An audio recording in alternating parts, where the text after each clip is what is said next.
Pada abad ke-13 sebelum Masehi, Mesir dipimpin oleh seorang raja yang dikenal dalam sejarah sebagai Fir'aun. Dalam Qiyas Al-Qasas ayat 38, Fir'aun dengan jelas mengklaim ketuhanan.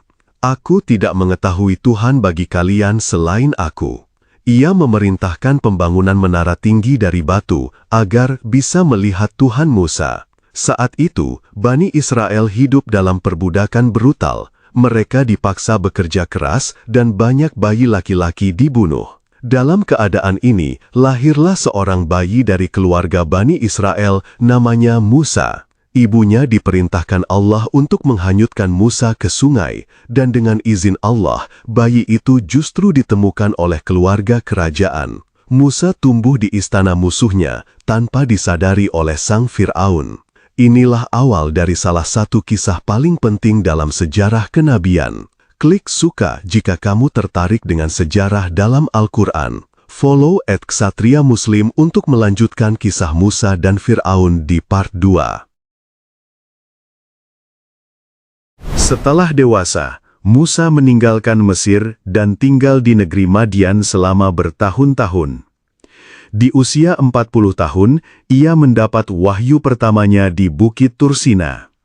Dalam kisah Toha ayat 43, Allah memerintahkannya, "Pergilah kepada Fir'aun, sesungguhnya dia telah melampaui batas." Musa meminta bantuan saudaranya, Harun. Lalu keduanya kembali ke Mesir, bukan sebagai rakyat biasa, tapi sebagai utusan Tuhan. Mereka berhadapan langsung dengan Fir'aun di istananya. Fir'aun menolak keras. Ia menuduh Musa sebagai tukang sihir dan menantangnya untuk membuktikan kebenaran. Inilah awal dari konfrontasi antara wahyu dan kekuasaan. Kisah ini bukan sekedar sejarah, tapi pelajaran tentang keberanian membawa kebenaran.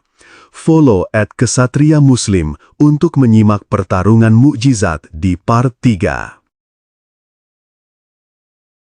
Fir'aun tak mau tunduk. Ia menuduh Musa sebagai penyihir yang ingin mengusir rakyat dari Mesir.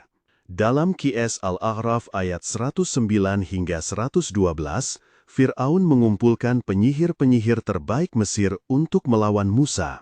Di hadapan rakyat, para penyihir melemparkan tali dan tongkat. Tali itu tampak seperti ular yang bergerak, mengelabui mata manusia.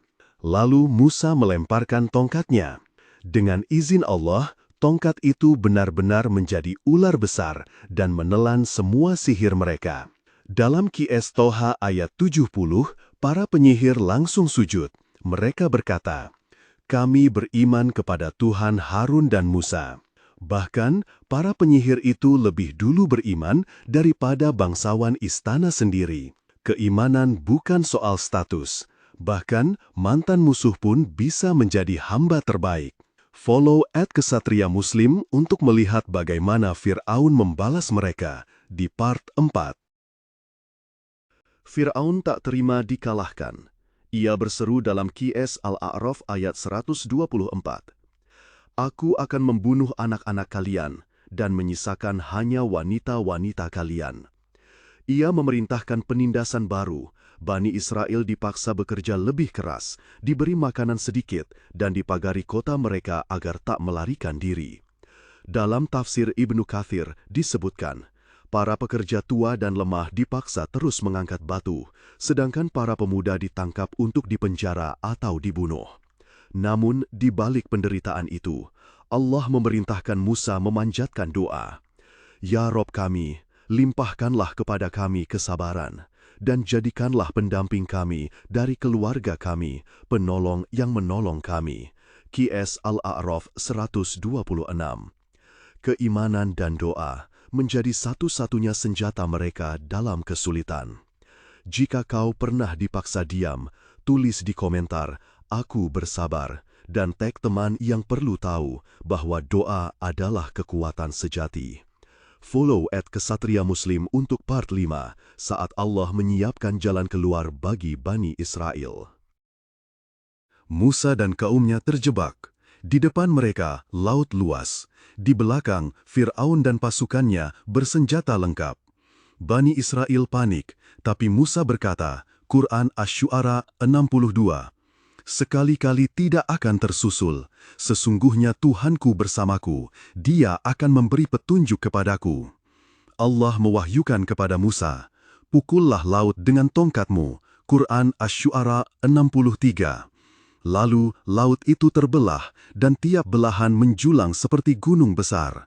Musa dan Bani Israel melintasi jalan kering di tengah laut. Fir'aun dan pasukannya mengejar. Tapi ketika mereka di tengah, air menutup kembali. Fir'aun tenggelam dan Musa beserta kaumnya selamat. Quran Al-Baqarah 50. Dan kami belah laut untuk kalian, lalu kami selamatkan kalian dan menenggelamkan keluarga Fir'aun sedang kalian menyaksikan. Mukjizat ini bukan dongeng, ini wahyu, ini sejarah. Tulis, Subhanallah, kalau kamu percaya mukjizat Allah itu nyata. Follow @Ksatria Muslim untuk kelanjutan kisahnya, karena ini belum selesai.